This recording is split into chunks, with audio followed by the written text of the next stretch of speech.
આ તરફ જામનગરના ગેંગરેપના આરોપીના ફાર્મ પર બુલડોઝર ફર્યું, ગૌચર જમીન પર બનેલા બાંધકામનો સફાયો।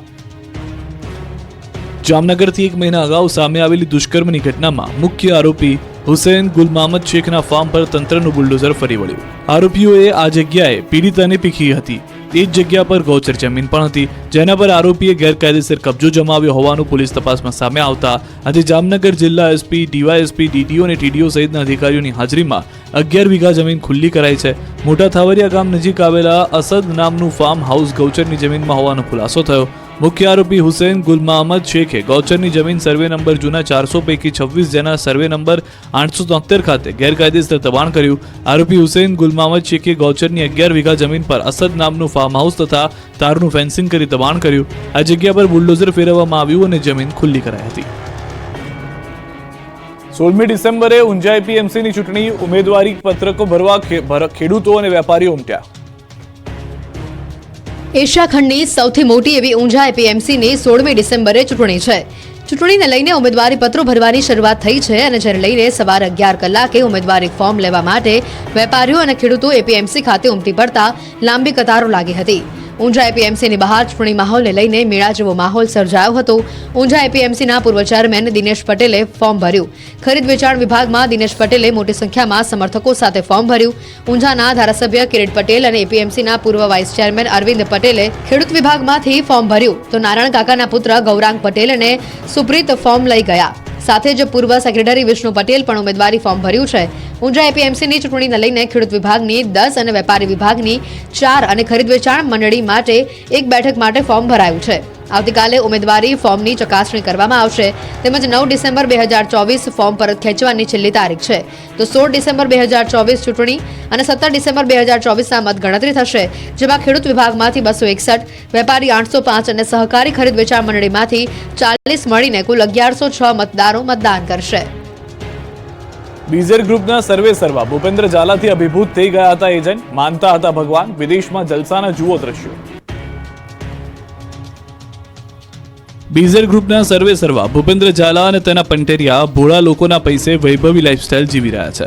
બેફામ થયેલા ઠગબાજો રોકાણકારોના પૈસે લહેર કરી રહ્યા છે, જેનો વધુ એક વિડીયો સામે આવ્યો છે। હજારો લોકોને બાટલીમાં ઉતારી બીઝર ગ્રુપને લાખો કરોડો રૂપિયાનો ફાયદો કરાવનાર એજન્ટોને ભૂપેન્દ્ર ઝાલા વિદેશ ટૂરમાં લઈ જતો હતો।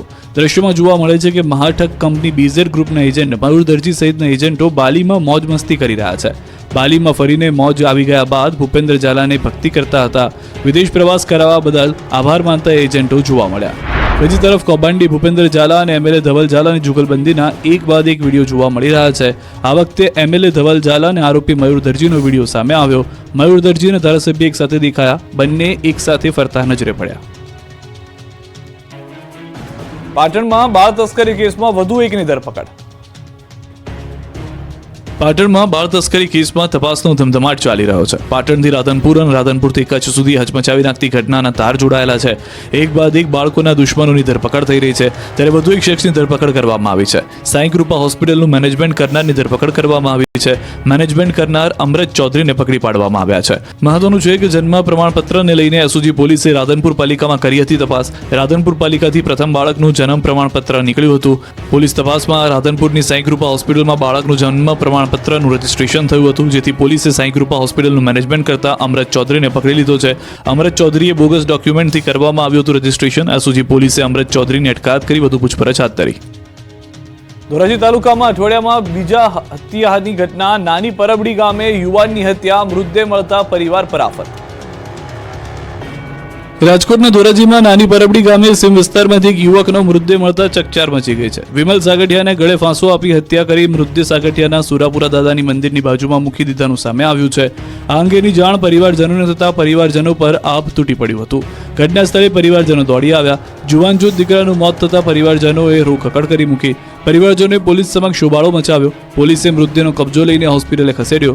વિમલના ગળામાં દોરીના નિશાન છે, તેમજ માથાના ભાગમાં પણ ઈજાના નિશાન જોવા મળી રહ્યા છે। એટલે કોઈએ હત્યા કરી હોય અને લાશને બાજુમાં મૂકી દીધી હોય તેવું હાલમાં શંકાસ્પદ તરીકે જોવા મળી રહ્યું છે। આ ઘટના સાંભળીને ગ્રામજનોને પણ ભારે ચિંતા વ્યાપી ગઈ છે। પરિવારજનોએ મૃતદેહ સ્વીકારવાનો ઇનકાર કરી દીધો છે। આરોપી નહીં પકડાય ત્યાં સુધી મૃતદેહ સ્વીકારાશે નહીં। પરિવારજનોનો હત્યા થયા હોવાનો આરોપ છે। સુરતમાં ડોક્ટરની બેદરકારીથી પ્રસૂતાનું મોત થતા પરિવારજનોનો હોબાળો। સુરતના કામરેજની કામરેજ હોસ્પિટલમાં ઘરમાં જ બાળકનું મોત થયા બાદ પ્રસૂતા માતાનું પણ સારવાર દરમિયાન મોત નીપજ્યું. પ્રસૂતાને દુખાવો ઉપડતા હોસ્પિટલ ખસેડવામાં આવી હતી અને સાથે તાવ પણ આવતો હોવા છતાં ડોક્ટરે યોગ્ય સારવાર ન કરતા અન્ય હોસ્પિટલ લઈ જવાનું કહીને હાથ ઊંચા કરી દીધા હોવાનો પરિવારે આક્ષેપ કર્યો છે. ખોટી દવા આપી હોવાનો પરિવાર આક્ષેપ કરી રહ્યા છે. આ મામલે પરિવારજનો દ્વારા ડોક્ટરની બેદરકારીના કારણે મોત થયું હોવાનો આક્ષેપ કરાતા ખળભળાટ મચી ગયો છે. હોસ્પિટલ ખાતે પહોંચી ન્યાયની માંગ સાથે હોબાળો પરિવાર દ્વારા મચાવવામાં આવ્યો. આ સાથે જ પરિવારે આક્ષેપ કર્યો કે કામરેજ હોસ્પિટલના ડોક્ટર દ્વારા લેખિતમાં લખી આપવામાં આવ્યું હતું કે તમારે જ્યાં કેસ કરવો હોય ત્યાં કેસ કરવા માટેની ધમકી છે. રાજેશ્વરી રેસિડેન્સીમાં 30 વર્ષીય ગાયત્રી મિત શિરોયા 9 મહિના પહેલા ગર્ભવતી થતા પરિવારમાં ખુશીનો માહોલ હતો. પરિવારના એકના એક દીકરાના ઘરે પારણું બંધાવવાનું હતું, પણ ડોક્ટરની બેદરકારીથી બંનેના મોત થતા પરિવાર હાલ શોકમાં ગરકાવ છે. રાજકોટ પીજીવીસીએલ કસ્ટમર કેર સેન્ટરમાં બધા જ કર્મીઓ ઊંઘી ગયા. એમડીએ તપાસના આદેશ આપ્યા. જે ગ્રાહકનો આપ સંપર્ક કરવા માંગો છો એ હાલ ઘોડા વેચીને સૂઈ ગયા છે. કૃપા કરીને જાગે પછી કોલ કરો અથવા અંધારામાં રહેવાની આદત પાડી લો. લાઇટ જાય અને તમે પીજીવીસીએલની કચેરીમાં ફોન કરો ત્યારે આવી ટ્યુન સંભળાય તો ચોંકી ન જશો, કારણ કે આ હકીકત પણ હોઈ શકે છે. પીજીવીસીએલના નિંદ્રાધીન કર્મચારીનો એક વિડીયો વાયરલ થયો છે. દાવા પ્રમાણે આ વિડીયો રાજકોટની પીજીવીસીએલ કચેરીના કસ્ટમર કેરનો છે, જે રાત્રિના સમયે કામ પર આવતા કસ્ટમર કેરના કર્મચારીઓ સામૂહિક ઊંઘ મેળામાં આવ્યા હોય એમ ઊંઘી ગયા છે. ઊંઘતું તંત્ર અત્યાર સુધી આપણે માત્ર સાંભળતા હતા, પરંતુ આજે તો જોઈ પણ લીધું. ગ્રાહકો ભલે ફોન કરીને થાકે, પણ અહીંયા કોઈ જાગતું ન હોય અને ફોન ઉપાડે અને સમસ્યા સાંભળે તેવું વ્યક્તિ જ નથી. કાગડા બધા કાળા ન હોય એમ કહી પણ બધા જ કર્મચારીઓ ઊંઘે છે એવું નથી. એકાદ બે લોકો જાગે પણ છે, પણ મોબાઈલમાં મશગુલ છે. શહેરના કનેક રોડ પર આવેલા કસ્ટમર કેર સેન્ટરનો આ વિડીયો હોવાનો દાવો કરાઈ રહ્યો છે. વિડીયો વાયરલ થતા પીજીવીસીએલના આસિસ્ટન્ટ એન્જિનિયરે સ્પષ્ટતા કરી કે વાયરલ વિડીયો જૂનો છે. ખાતાકીય તપાસ ચલાવવામાં આવી રહી છે. ગેરરીતિ સામે આવશે તો પગલાં લેવાશે.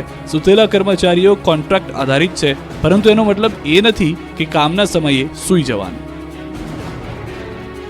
હિંમતનગરના રાયપુર ગામની પ્રાથમિક શાળામાં સતત બીજા દિવસે પણ તાળાબંધી. સામાન્ય રીતે શાળામાં શિક્ષકો ભણાવવા માટે આવે, પરંતુ હિંમતનગરના રાયપુર ગામની પ્રાથમિક શાળામાં શિક્ષકો ઝઘડવા માટે આવે છે. દરરોજ શિક્ષકો ઝઘડતા વિદ્યાર્થીઓ કંટાળ્યા, ત્યારે સાબરકાંઠાના હિંમતનગરના રાયપુર ગામની પ્રાથમિક શાળામાં સતત બીજા દિવસે પણ તાળાબંધી કરી વિરોધ કરવામાં આવ્યો. ગામના લોકોનું કહેવું છે કે છેલ્લા 1 વર્ષથી શાળાના શિક્ષકો અંદરો અંદર ઝઘડતા રહે છે, જેની અસર શાળાએ જતા બાળકો પર પડી રહી છે. સતત 5 વખત ગામના લોકોએ સમાધાન કરાવ્યું હોવા છતાં પણ શિક્ષકો શાળામાં ઝઘડો કરતા રહે છે, જેથી ગામના લોકોએ વિરોધ કર્યો, જેને લઈ તાલુકા શિક્ષણ કચેરીથી આવેલ અધિકારીઓએ ગામ લોકો સાથે બેઠક કરી. આ બેઠકમાં શિક્ષકોની બદલીની ઉગ્ર માંગ કરાઈ છે. ભાવનગરના અપલખાણા લંપટ શિક્ષકે ધોરણ 5ની વિદ્યાર્થીની સાથે કર્યા અડપલા. લોકોએ શાળાનો બહિષ્કાર કર્યો. ભાવનગર જિલ્લાના ઘોઘા તાબેના લાખણકા ગામે સરકારી પ્રાથમિક શાળામાં એક શિક્ષકે 5મા ધોરણમાં ભણતી બાળકી સાથે અડપલા કર્યાનો આક્ષેપ બાળાએ કરતા ભારે ચકચાર મચી છે. ઘોઘાના લાખણકા ગામે પ્રાથમિક શાળામાં ધોરણ 5માં અભ્યાસ કરતી એક બાળકી છેલ્લા 2 દિવસથી શાળાએ અભ્યાસ માટે જતી ન હોવાથી તેના વાલીએ શાળાએ ન જવાનું કારણ પૂછતા બાળકીએ તેના વાલીને લંપટ શિક્ષકના લખણની વાત કરતા પરિવારજનોના પગ તળેથી જમીન ખસી ગઈ. શાળામાં ભણાવતો રમેશ નામનો આ શિક્ષક શાળાના સમય દરમિયાન તેના શરીરને અસહજ રીતે સ્પર્શ કરતો હોવાનું અને ગેરવ્યાજબી ભાષા સાથે વાત કરતો હોવાનું જણાવ્યું હતું. આથી બાળકીના વાલીઓએ ગામમાં અને અન્ય લોકોને પણ આ બાબતની વાત કરતા ગામ લોકો એકઠા થયા. ગામ લોકો શાળા ખાતે પહોંચ્યા અને શિક્ષક તથા આચાર્ય સાથે બોલાચાલી કરી. આ દરમિયાન ગામ લોકોએ શિક્ષક રમેશને લઈને ઘોઘા પોલીસ મથકે દોડી આવ્યા હતા અને શિક્ષકને પોલીસના હવાલે કરી તેના વિરુદ્ધ ફરિયાદ દાખલ કરવાની માંગ કરી. પોલીસે પૂછપરછ સાથે તપાસ શરૂ કરી છે. જોકે પોલીસે લંપટ શિક્ષક વિરુદ્ધ કાર્યવાહી ન કરતા ગામ લોકો દ્વારા શાળાનો બહિષ્કાર કરવામાં આવ્યો છે. લોકોનો આક્ષેપ છે કે ઘોઘા પોલીસ દ્વારા એફઆઈઆરના બદલે માત્ર અરજી લેવામાં આવી છે, એટલે જ્યાં સુધી શિક્ષક વિરુદ્ધ પગલાં લેવામાં નહીં આવે ત્યાં સુધી તેમના બાળકોને શાળાએ મોકલશે નહીં. બાબરમાં શિક્ષકો બન્યા શૈતાન. બાળકના અક્ષર સારા ન થતા માર્યો ઢોરમાર. બનાસકાંઠાના ભાભર તાલુકામાં શિક્ષણ જગતને શર્મસાર કરતી ઘટના સામે આવી. રૂની ગામની ડેરિયાવાળા પ્રાથમિક શાળામાં સૌપ્રથમ તો આપણે એ જણાવ્યું ઘણા સમય પહેલા આપણે એક અનુમાન આપ્યું હતું કે ગુજરાતના હવામાનમાં પલટો આવશે, જેમાં ખાસ કરીને 3 ડિસેમ્બરથી લઈને 9 ડિસેમ્બર વચ્ચે આપણું વાતાવરણ છે એમાં ફેરફાર જોવા મળશે અને આપણે ઝાપટાઓ પડી શકે છે. હવે કયા વિસ્તારમાં ઝાપટા પડવાના છે, કેવા ઝાપટા પડવાના છે એની વાત કરીએ તો આ ઝાપટાનું કારણ છે દક્ષિણ ભારતની અંદર રહેલું સાયક્લોન. આમ જોવા જઈએ તો ઘણા સમયથી દક્ષિણ ભારતમાં એક સાયક્લોન હતું જે તમિલનાડુથી પૂર્વ દિશામાં અને શ્રીલંકાથી ઉત્તર અને ઉત્તર પૂર્વ દિશાની અંદર જે સાયક્લોન ક્રિએટ થયું હતું એ સાયક્લોનનું નામ છે ફેન્જલ. એ સાયક્લોન તમિલનાડુ ઉપર લેન્ડફોલ કરી અને આગળ વધી રહ્યું છે. એ સાયક્લોનને કારણે દક્ષિણ ભારતના તમિલનાડુ, પુડુચેરી છે, કેરળ હોય અથવા તો કર્ણાટક જેવા વિસ્તારો છે એમાં ખૂબ ધોધમાર વરસાદો પણ નોંધાયા છે અને પુડુચેરી અને તમિલનાડુની અંદર તો અતિ ભારે વરસાદોને કારણે જનજીવન પણ ઠપ થયું છે. હવે એ વાવાઝોડું હતું એ નબળું પડતા પડતા આગળ વધી અને અત્યારે આજનું જે અમારું લેટેસ્ટ પ્રિડિક્શન છે એ મુજબ અત્યારે કર્ણાટકથી 300 કિલોમીટર પશ્ચિમ દિશામાં એ સાયક્લોન છે એ અરબ સાગરમાં પ્રવેશ કરી ગયું છે. અત્યારે એ સાયક્લોન છે ખૂબ નબળું પડી ગયું છે. અત્યારે જો કે એ સાયક્લોનની કેટેગરી નથી, એ સાયક્લોનમાંથી નબળું પડી અને ડીપ ડિપ્રેશન નબળું પડી ડિપ્રેશન અને અત્યારે વેલ માર્ક લો પ્રેશર કેટેગરી છે. એટલે વેલ માર્ક લો પ્રેશરની કેટેગરીની અંદર એ સિસ્ટમ છે એ કર્ણાટકથી પશ્ચિમ દિશામાં અરબ સાગરની અંદર સક્રિય છે.